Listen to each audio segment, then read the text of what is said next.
अस्सलाम वालेकुम गाइस।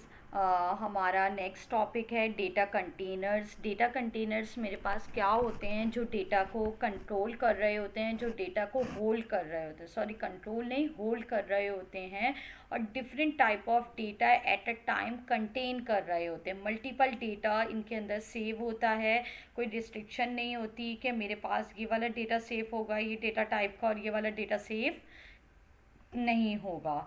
और मेरे पास कितने टाइप्स के होते हैं डेटा कंटेनर्स? 4 टाइप्स के होते हैं। सबका काम सेम होता है, बस डिफरेंस ये होता है कि हर एक को डिफरेंट टाइम पे यूज़ किया जा रहा होता है, और इनको डिफाइन करने का पैटर्न डिफरेंट होता है। जो लिस्ट होती है उसके लिए हम स्क्वायर ब्रैकेट्स यूज़ करते हैं। जो टपल होता है उसके लिए हम यूज़ करते हैं राउंड ब्रैकेट्स। जो सेट होता है उसके लिए हम कर्ली ब्रैकेट्स, और जो डिक्शनरी होती है उसके लिए कर्ली ब्रैकेट्स लेकिन की एंड वैल्यू यूज़ करते हैं। की मीन्स आप बोल रहे हो जैसे मैंने नेम, और नेम में मैंने मरियम ऐड कर दिया, तो नेम क्या हो गया, की हो गया, और मरियम क्या हो गया, उसकी वैल्यू हो गया, जैसे क्वेश्चन आंसर्स होते हैं। अच्छा, अब हमारे जो उसमें इंक्लूड है वो हमारे पास ये है, इनिशियल पाइथन में जो है, एसेंशियल पाइथन में वो हमारे पास लिस्ट इंक्लूड है। लिस्ट क्या होता है? मेरे पास चेंजेबल होता है और डुप्लीकेट आइटम्स को इनरोल करता है, लेकिन टपल नहीं होता। टपल को आपने डिफाइन कर दिया तो वो चेंज नहीं होता। इसी तरह जो सेट है, हम उसमें डुप्लीकेशन अलाउ नहीं होती। डिक्शनरी में डुप्लीकेशन अलाउ होती है, लेकिन फर्स्ट कम फर्स्ट सर्व होता है। जो आपने डिफाइन कर दिया लास्ट में या फर्स्ट में, वही आपके पास इधर शो होता है।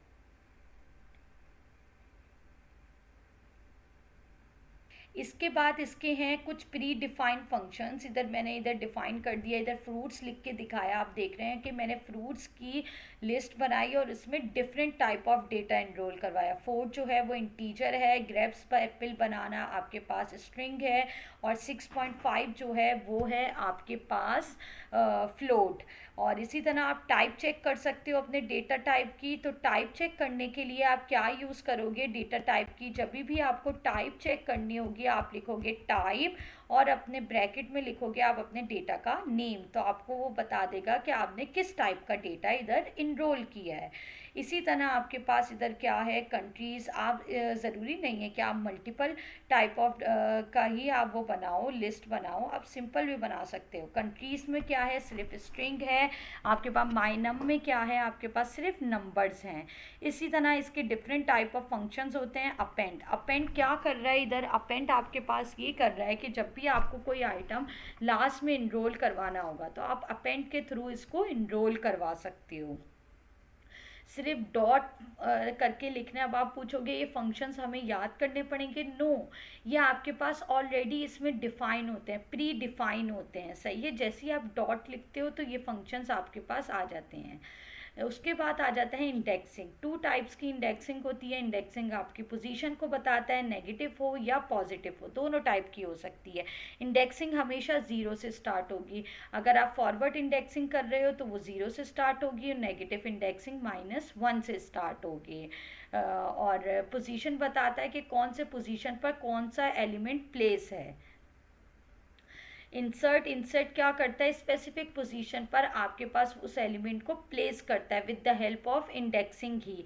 कि आप इधर बताते हो, उसको पोजीशन बताते हो, और आप इधर क्या बता रहे हो, आपने क्या एलिमेंट प्लेस करना है। इसके लिए हम क्या यूज़ करते हैं, इंसर्ट। जब भी हमें स्पेसिफिक पोजीशन पर कोई एलिमेंट प्लेस करवाना होगा तो हम इंसर्ट यूज़ करेंगे। डेल, डेल क्या करता है, डेल डिलीट के लिए यूज़ होता है। जब भी आप डेल लिखोगे और किसी एलिमेंट का आप इंडेक्स नंबर बताओगे तो वो एलिमेंट आपकी उस लिस्ट से डिलीट हो जाएगा। इसी तरह एक्सटेंड, ये सब जो ऊपर हमने पढ़ा है वो सब में क्या हो रहा था, हमारे पास सिंगल एलिमेंट के साथ काम हो रहा था। जब भी आपको बल्क फॉर्म में आपको डेटा इनरोल करवाना है तो आप एक्सटेंड यूज़ करोगे। इससे आपके पास मल्टीपल एलिमेंट्स और bulk of data at a time आपके पास क्या हो रहे होंगे, इनरोल हो रहे होंगे। लेकिन इनरोल आपके पास वो एट दी एंड ही होंगे, कोई स्पेसिफिक पोजीशन पर नहीं होंगे। सॉर्ट और रिवर्स, जब भी असेंडिंग ऑर्डर में कोई चीज़ प्लेस करनी है तो हम सॉर्ट यूज़ करेंगे, और डिसेंडिंग ऑर्डर में कोई चीज़ प्लेस करनी है तो हम रिवर्स यूज़ करेंगे।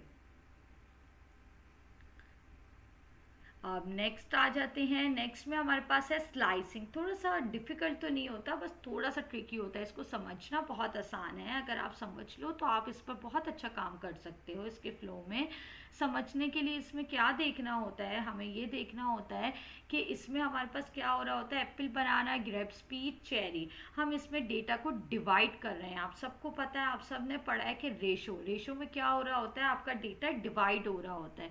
तो बिल्कुल यहाँ भी हमारे पास वही काम हो रहा है। आप देख रहे हैं कि कॉलन नज़र आ रहे हैं, रेशो में ही डिवाइड हो रहा है। बस एक चीज़ का ध्यान रखें कि जब भी आप स्लाइसिंग परफॉर्म करेंगे, एंडिंग में +1 ज़रूर आएगा। अगर आपकी स्लाइसिंग हो रही है 1 से लेके 3 तक, तो आप 3 + 1 मीन्स आप इधर लिखोगे 1 तो लिखोगे, लेकिन इधर क्या लिखोगे, 3 की जगह 4 लिखोगे, क्योंकि हमेशा एंडिंग नंबर पर 1 ऐड होगा, सिर्फ 1 ऐड होगा और कोई चीज़ ऐड नहीं होगी। जैसे 0.0:2 है, तो 0 का मतलब स्टार्टिंग नंबर और 2 मतलब आपके पास लास्ट नंबर क्या है, 1। तो 1 + 1 2, तो वो आपको देगा, गिवन आपको बनाना तक ही देगा, कभी भी ग्रेप्स तक नहीं देगा। लेकिन आप लिखोगे हमेशा उसको 2 1 ऐड कर कर ही लिखेंगे। आप नेगेटिव भी दे सकते हैं और पॉजिटिव भी दे सकते हैं, क्योंकि ये इंडेक्सिंग पर काम करता है। उसके बाद हमारे पास आ जाता है असाइनमेंट ऑपरेटर। असाइनमेंट ऑपरेटर क्या होता है, किसी भी चीज़ को असाइन करने के लिए, डिक्लेयर करने के लिए यूज़ होता है। आप कैसे उसको यूज़ करते हो, 1:5। 1:5 देखो, 1 क्या है आपके पास 3, और 5 का मतलब मीन्स मैंने कहाँ तक एंड करना है, 4 तक। तो आपके पास 1 से 4 तक क्या इंडेक्सिंग हो रही है, मीन्स 3 से लेके 6 तक।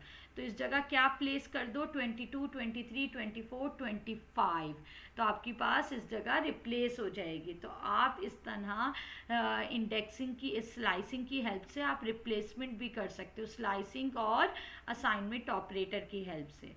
उसके बाद आ जाता है कॉन्केटिनेशन। ये मैं बार बार आप लोगों को बताती हूँ, क्लास में भी बताती हूँ ये चीज़ बेटा।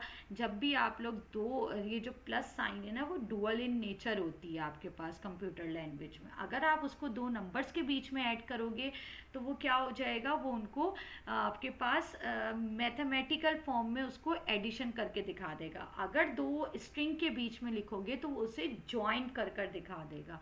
तो ज्वाइनिंग के लिए हम प्लस साइन भी यूज़ करते हैं।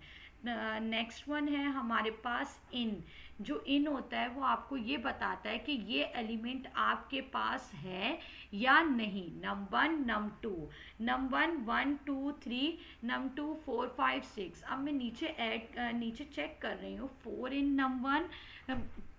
अगर वो मेरे पास num1 में प्रेजेंट होगा तो वो ये बताएगा, और अगर num2 में प्रेजेंट होगा तो वो तब भी बताएगा। सही है। तो होप कि आप लोगों को ये लेक्चर समझ आया होगा और कोई प्रॉब्लम नहीं होगी। अगर किसी को भी कोई प्रॉब्लम हो वो कमेंट भी कर सकता है, और जो बच्चे मेरे से पढ़ रहे हैं वो मुझसे क्लास में भी पूछ सकते हैं। सही है। ओके, अल्लाह हाफिज़।